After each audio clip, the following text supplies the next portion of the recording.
Hello, everybody, and welcome to this episode of Car Wash Magazine Live. Hey, let's give it up. That's right. Hey. Sometimes you guys, you just need a little bit of applause and a little feedback when you spend a lot of time in a small room talking to cameras. So anyway, welcome to this week's episode, you guys. I am your host, Matt DeWolf, editor-in-chief of Car Wash Magazine. Joshua Lindsay, I see you from Pittsburgh joining us today. Thank you for that. If you are just joining us for the first time, I want to take just a second to remind you about why this program exists. And we are here. Why are we here? Because we want to lift up and celebrate the positive stories in the car wash industry. And that is what we are all about, bringing this community together, making this industry better, making your business better, and helping you get what you need. So love to share stories, love to hear your stories. If you want to connect with me, you can do that at mdewolf at carwash.org, and we'll have a conversation, we'll have a chat, and we'll see how we can have a little fun together. So that's why we're here. Why are you here?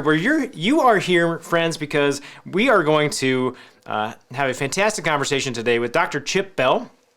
Chip Bell is a customer service, customer loyalty, globally renowned expert, best-selling author. This guy is super fun. We're going to have a great conversation with him in just a little bit about how we can lead customer-centric car wash organizations. And guess what, friends? While you may be doing some of that, it's going to become paramount for us as we go forward. And so super, super good conversation for us. Tom Tilford, I see you, buddy. Nice to see you. Thanks for joining us.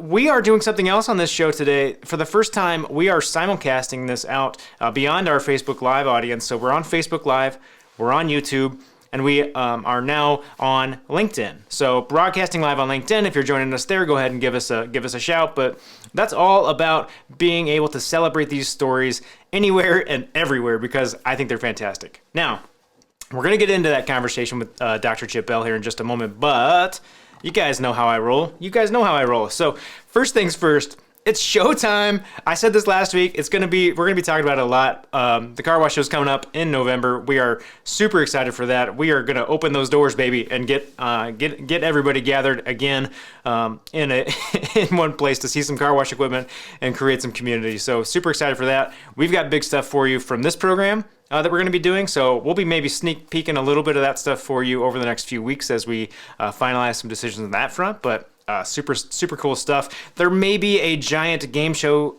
sized giveaway in there. So maybe you want to tune in. I don't know. Maybe you want to tune in. All right. So speaking of the car wash show, there's something that we like to do every year. This started maybe, 6 years ago now. We do emerging leader scholarships, and these are really fantastic ways for you and your business, or you as an emerging leader, to find your way to the show, right? And so there's some benefits in there. There's some paid access to the show and some hotel rooms and stuff. You can check out all those details right down here, carwash.org/ELS that stands for Emerging Leader Scholarship. Check that out. If you know somebody in your organization who is an up-and-comer, this is a great way to highlight them. And we love, like I said, we love capturing those stories. So check it out, carwash.org/ELS. Speaking of scholarships, we had, last week we talked about Faith Betancourt, one of our scholarship winners. We've got another one for you this week. Let's show this dude off.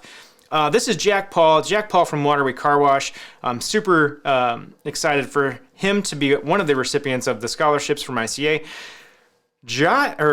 Not Josh. Josh, I see you, buddy. But Jack Paul. Jack Paul is going to the University of Colorado in Colorado Springs, and this is from his essay. This is this is moving, friends. The impact this job has had on my life is one of self-confidence and self-worth. While I prove daily to others the cancer only made me stronger and not weaker by working more than others and always picking up shifts. Most importantly, working at Waterway has given me the opportunity to prove to myself that despite surviving cancer, I am strong, not only mentally, but physically as well. That's pretty cool stuff. I'm not gonna lie. I'm a fan of that, guys. Like, I'm here for that all day long. Great positive story there about Jack Paul. Congratulations to him for being a scholarship winner. We've got more of those coming up for you in the next few weeks. We'll be sharing those to highlight the great people in this industry. You're seeing a little video here rolling up in the corner at the moment. That's a promo video from a previous Executive Management Institute. That just wrapped up last week. We just had our second class of that, and let's show you these folks because these are people you want to watch. You should get to know these folks. These are going to be future leaders in this industry. Some of them are leaders already. Make sure you connect with them and get a chance to network and make your community stronger. So that's that. That's EMI for you. Don't miss it. We'll be doing it again, I hope, here soon next year. And in case you missed it, because I don't know where else you guys are on Thursdays at 11:30. It's like you wash cars or something. But last week we had a fantastic conversation with Megan Ragsdale, talking all about talent and how you guys can kind of spread your wings a little bit and look at some unknown talent pools and what you need to do to your workplace. I want to share this quick snippet with you from that conversation really quickly. This was Megan Ragsdale last week talking to us about talent. I had a former mentor actually tell me a phrase that's really kept in my own mind in terms of being cognizant of where I'm spending my time. And he just said, hands and feet. That's how you know where an organization is spending time. So the hand piece of that is, where are you giving out reward and recognition? What are you giving it for? And the feet being, where are you traveling to spend your time and who are you spending time with? So one of the most important things that you can do to develop anybody is to really provide great mentorship. And at Soapy Joe's, that's but one component of what we like to call our talent life cycle. So we actually approach talent really purposefully because our mission here is to build an amazing leadership pipeline, whether people choose to stay with us or if they choose to leave us and contribute somewhere else. And the reason why we do that is because building community is a value for us. And if we are building amazing leaders and leadership skills, then when that person leaves us, they're able to continue contributing to the community. So it's worth it for us to invest the time and energy to do that. All right, so if you want to catch the rest of that fantastic conversation, you got to go check us out. You got to hit carwashmagazine.com. We've got all the previous episodes for you there. You can watch. And then that particular episode with Megan was actually on the podcast as well, Car Wash the Podcast. Speaking of that program, Car Wash the Podcast this week, we had Kathy Hemp from Waterway Car Wash. You may notice a little bit of a trend here. Waterway was one of our scholarship winners. We also had Kathy Hemp on the podcast this week. Marketing manager from Waterway, been there a long time, has a lot of great insight into how company culture can create lasting relationships for your business. So check that out anywhere you're getting your podcast content. Subscribe to us. Make sure you don't miss an episode. We've got a new segment coming up for you. We're going to try this out with you all. Because we like to try new segments. So unfortunately, I know you guys are super sad about this. We have no joke for you this week. Yeah, I know. Sad trombone. Sad trombone. No joke this week. We'll get those coming back for you here pretty soon. But we've got a new segment we're calling Behind the Brand. At least that's a working title. We'll figure that out later. But it's an opportunity for us to showcase what's kind of going on in the supplier community. And our first one of these that we're going to share with you today is from our friends at Gallup.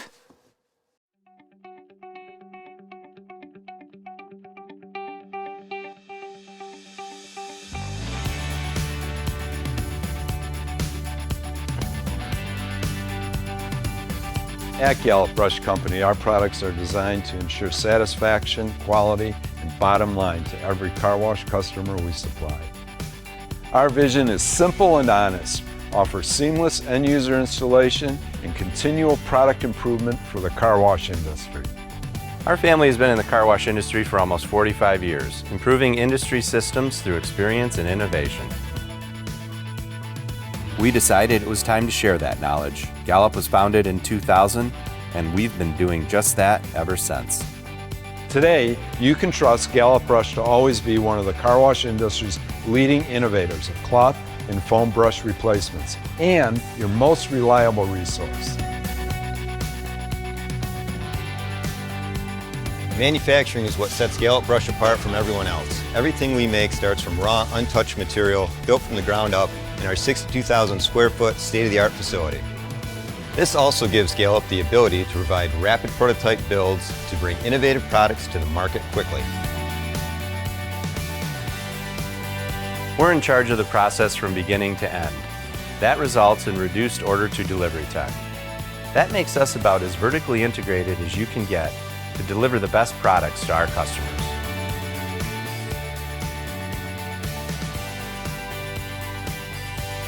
Today, Gallup is known for some of the most innovative and forward-thinking products in the car wash industry.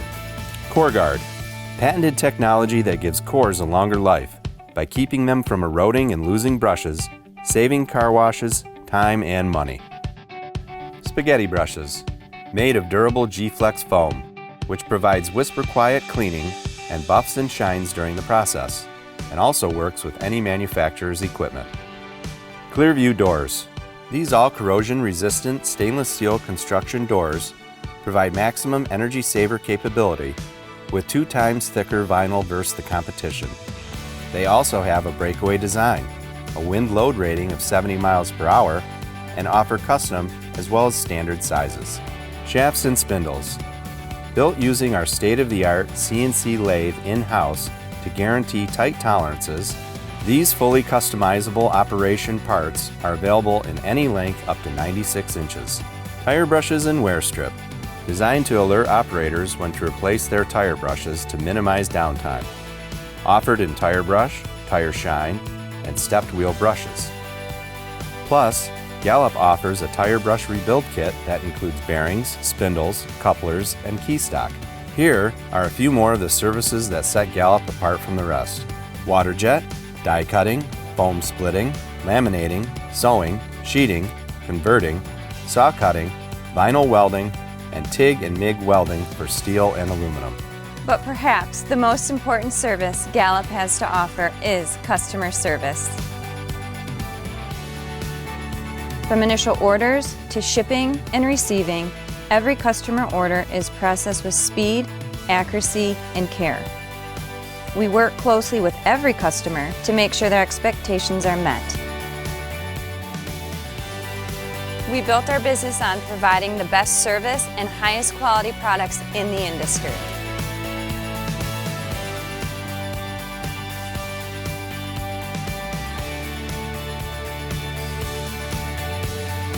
Working hard every day to improve the lives of car wash industry owners and operators with a level of professionalism and innovation that can only be found at one convenient stop.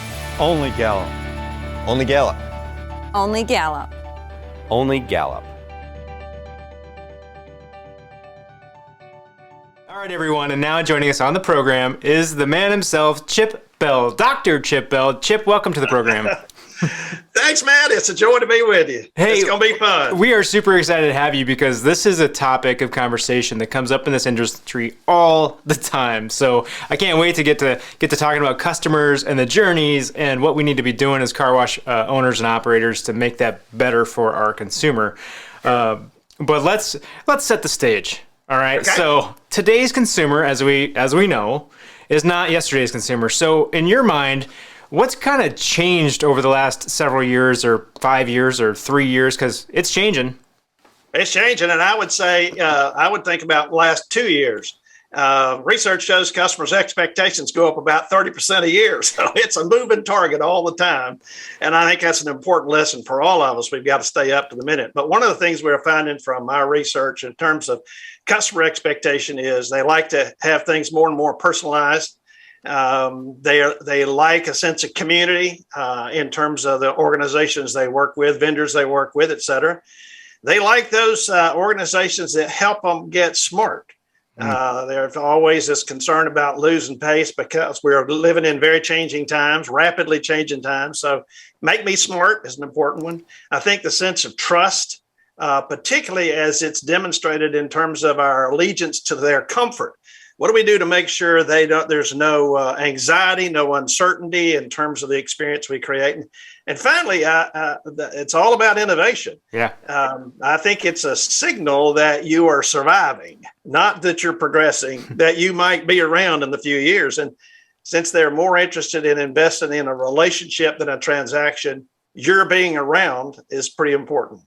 Well, and you know what's interesting is that I've experienced this recently in terms of just people leveling up, businesses in general leveling up from a service side. You know, I just got back from a JW Marriott, and it was noticeable how much more emphasis there was on delighting and surprising the customer. You know, every time I went around a corner, there was something little interesting. I'm like, oh, that's really nice. Oh, I'm so glad they did that. Oh, I wouldn't have even thought about that. So let's apply that to car washing, shall we? How can we get in the right mindset to surprise and delight and to be putting that customer at the center of the experience? I think one is that we need to know the customer extremely well. And again, keep right up to the minute with their changing expectations. But I think the degree to which you create a climate and a culture that's all about ingenuity, creativity. Hey, what if we tried this? What if we did this? Nobody's ever done this. You know, I did some work with a pizza delivery company, and instead of asking the usual price, product, and process kind of questions, I thought, well, let me ask something out of the ordinary. What's something no pizza delivery company has ever thought about doing that you think would be really cool? And the answer I got back is, why don't you do something with the box? And you go, the box? Yeah. You know, the inside of the box. It could be a map. It could be a puzzle. It could be a coloring book.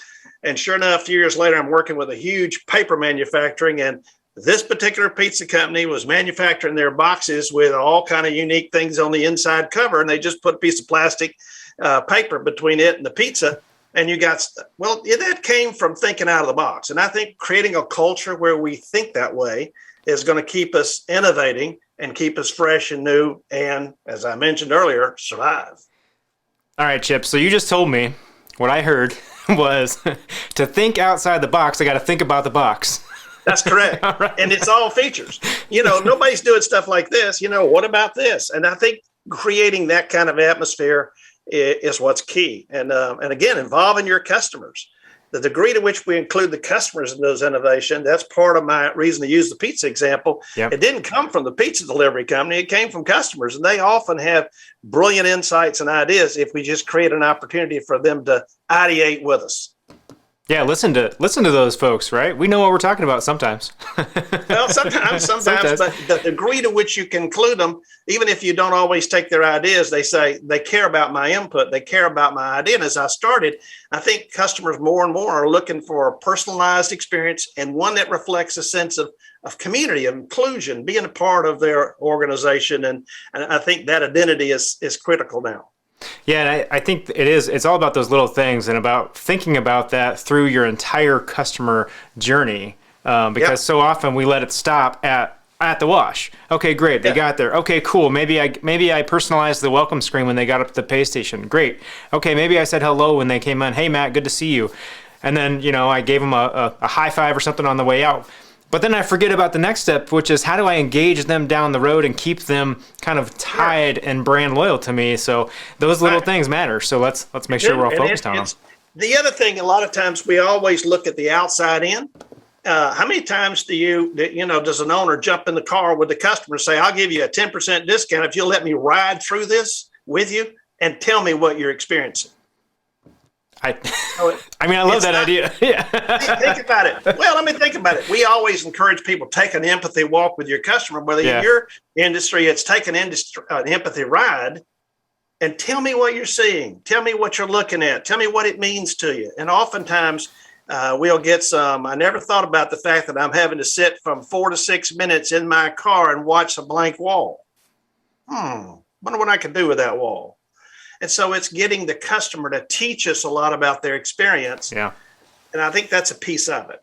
Well, and it's funny because we tell our advice always to operators is, hey, if you want to make sure that things are going well and you want to really make sure your business is going to fire right, watch cars go through, right? Like watch it, make sure everything's firing, be evaluating that process. But don't forget about the inside perspective. I love that. I love that approach. Get inside the car, see what it's like in there, and just get your eyes down to that customer perspective. Great advice. Great advice. I work with a large company. You just mentioned them in your JW example. They had years ago, they had a program called Follow Me Home. They would ask from customers who would come back regularly, can we follow you to your room and watch you unpack? And customers go, you want to do what? Yeah, we're not warriors. We just want to see how you settle into the room. And what they learned were there were a lot of little workarounds that were easy to correct. The customer never mentioned on a guest comment card, things you could fix that were little irritants. Like, why do you have to unplug their hair dryer to use your hair dryer? Little things like that. And so I think it's that effort to see the world through the customer's lens, and then we're in a better position to change it and make it better, make it a great experience. So so let's say that we're starting to get there, right? And we understand that ultimately our goal here is to bring consumers back and to serve them well and delight them in the experience. But what's the thing I'm not thinking about when it comes to the reason behind being intently focused on that experience? What's the thing you're not thinking about? Yeah, what am I missing? What's that doing for customers? Well, I think to me, the perspective, if I understand your question, is asking, is your perspective about the customer's experience or the customer's vehicle? And sometimes we get caught up in it's all about the car. And I've looked at a lot of car wash ads lately, and they're all about the vehicle rather than saying, wait a minute, the vehicle doesn't pay me a dime. I need to think about it through the customer's lens. So again, we're back to that whole point of where's my emphasis? Where do I particularly look at? What am I concerned? What keeps me up at night? Those machines that you have that give me change in a self-service, what's going to happen when they don't work in the middle of the night? Have I thought about that? It's the little things like that say, you're paying attention to the details. I think to me, that's a part of it, is the perspective of, are you centered on the customer or are you centered on the customer's vehicle? The vehicle is obviously important, but it's like an airline. If you ask people what's the most important part about an airline, they'll tell you safety. But if you ask them why you picked one airline over another, safety won't be in the top 10. Never. Never. I want the amenities, right? I want the amenities. I want the experience. I want the story. I want a story that I can tell. Absolutely. That's it. And it's the stories that make the difference. Well, okay, so let's go down that path a little bit, because I love a good story, and obviously it's part of what I do every day. So when you're thinking about those stories, what are kind of the core elements here, and how can we approach it? Is there like a framework or something that we can be thinking about with our customers in mind? Well, yeah, absolutely. I think about at least 5. And when I do my presentation, I'm going to build it around these 5 elements. And it comes right out of the research. Know me, include me, teach me, unburden me, and surprise me. And so if we take each one of those and say, okay, how do I create a story experience out of that? And I use story because, giving people a great experience that they then recommend you is not going to move the needle like, you ain't going to believe what happened to me. And they tell a story and people go, I got to try that.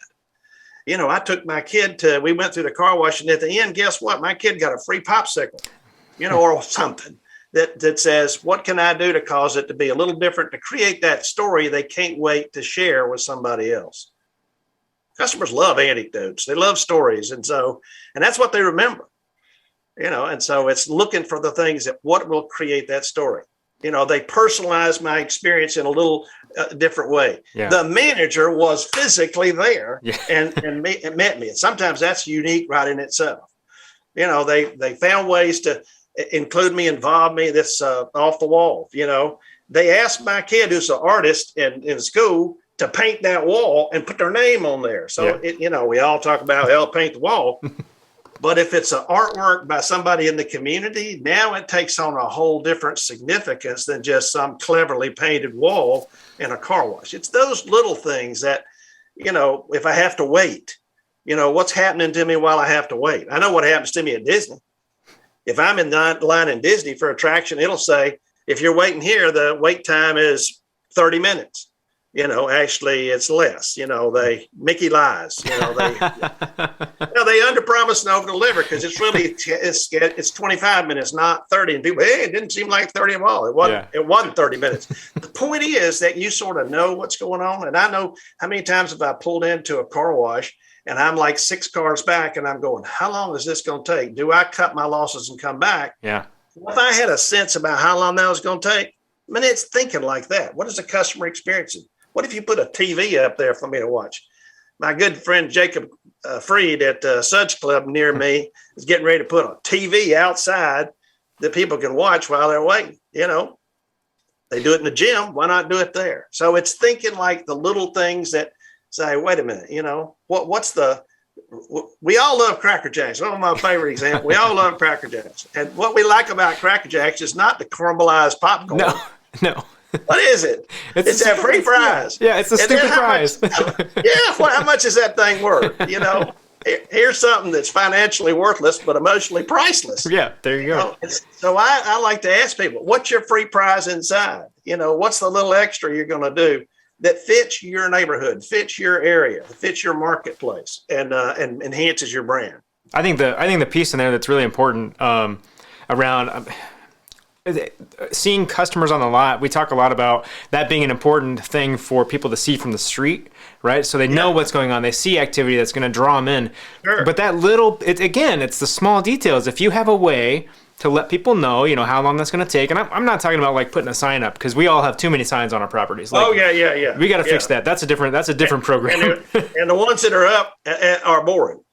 Yes, but we'll have you back and we'll talk about that another time. Nobody has one of those. Unaccompanied minors will be given an espresso and a free puppy. Right. You'd remember that. Yeah. Oh my gosh, that's so funny. That's so good. So good. It is a little okay. So we're talking. I'm a big like analogy guy. Like I like acronyms and that kind of stuff. So. Yeah. I don't know if this one works, but it's KIDDUS, right? Know me, include me, teach me, unburden me, surprise me. Surprise me. I hadn't thought about that as a word, but it's not a good one. I can say it, I can remember it. Yeah, KIDDUS. I mean, it's not quite KISS, not keep it simple, stupid. I'll quote you on that, man. Funny. Another thing I want to jump into with you really quickly here. I'm just checking our clock here. We've got a little bit of time left. Okay. When we talk about customer experience and customer journeys, you often hear people say, add value, add value, add value. What's the value add? What are you doing to bring value to them? Yeah. You have a little bit different perspective on that. Can you talk a little bit about that for us? Oh, sure. I'd love to talk about this because the concept of value added is okay. I mean, it's a generous, but basically what it means is taking what your customer expects and add more. And guess what? Their expectations go after that. I mean, they go right up there. You keep adding, they expect. Pretty soon you're going to run out of room. That'll bankrupt you. Doing more. Pretty soon, I can't keep doing this. Well, I talk about value unique. And value unique is not adding more. It's adding different, adding unexpected, adding that surprise. I'll give you a fun example. My wife has a new car, loves this new car, took her car in for the first time after she got it. She turned on the radio. She traded her car, got a new one. First time she turned on the radio, she discovered they had programmed in her radio stations from her trade-in. Now, what do you think she talks about, the car or the radio? Yeah, every time. It's that radio. Every time. I think what she paid for that car.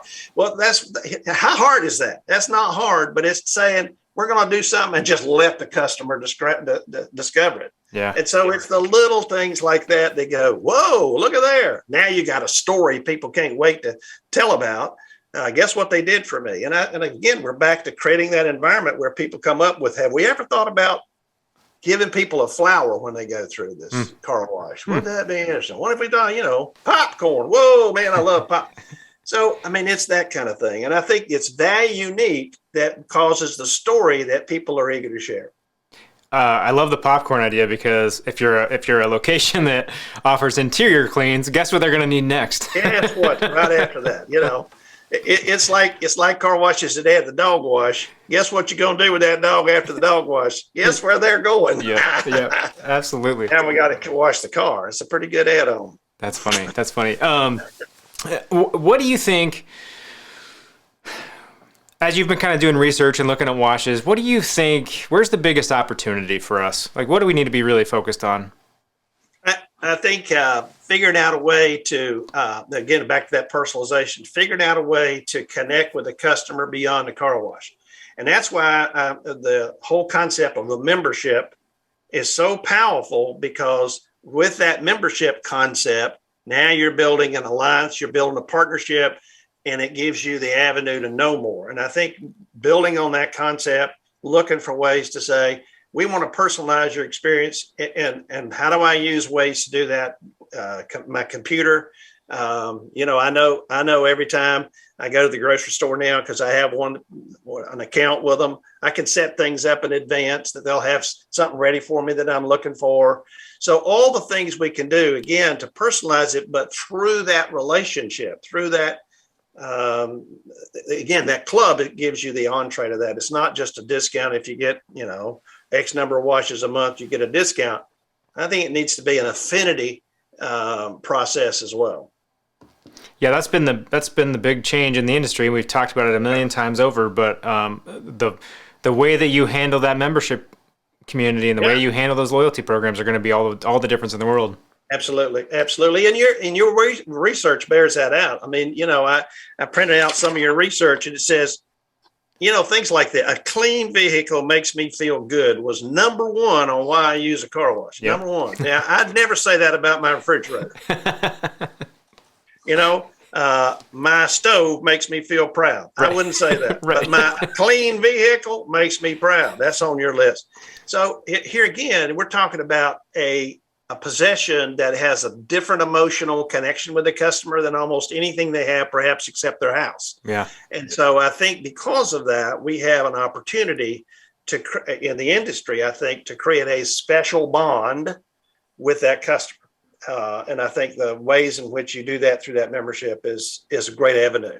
Well, so Chip's talking about, those of you watching at home, Chip's talking about ICA's latest consumer study, which is available online. You can purchase that. But he's drawing on that human emotion, right? And that's why we often will tell folks, the photos in your wash look great, and it's cool that you've got the shots of the brushes hitting the car and the up-close soap. And I love those photos. I'll put them up. It's super fun to look at. But the customer, if you really want to capture the customer, show pictures of people. Yes. To get that emotion and to make them feel like they are in the story, so you can get the story, so they're going to come back and do it every time. Absolutely. Chip, I'm going to let you get back to it, but we are going to see you at the Car Wash Show November 15 through 17 in Las Vegas for an expanded version of this conversation. Absolutely. I'm super excited. I can't wait. This will be fun. Yeah, I can't wait either. It's been far too long since we've gathered en masse to talk about car washing and all that. So, all right. Chip, I just want to say thanks for being on the program, and we'll see you in November. Thanks, Matt. I had a blast. Hey, if you guys are watching at home and you want to see more stories, more videos, more audio like this, you can do that at carwashmagazine.com. And guess what? When you're out there this week and you're just killing it washing cars, there's just one thing you've got to do. Keep it clean. I'm just having a good day, having a good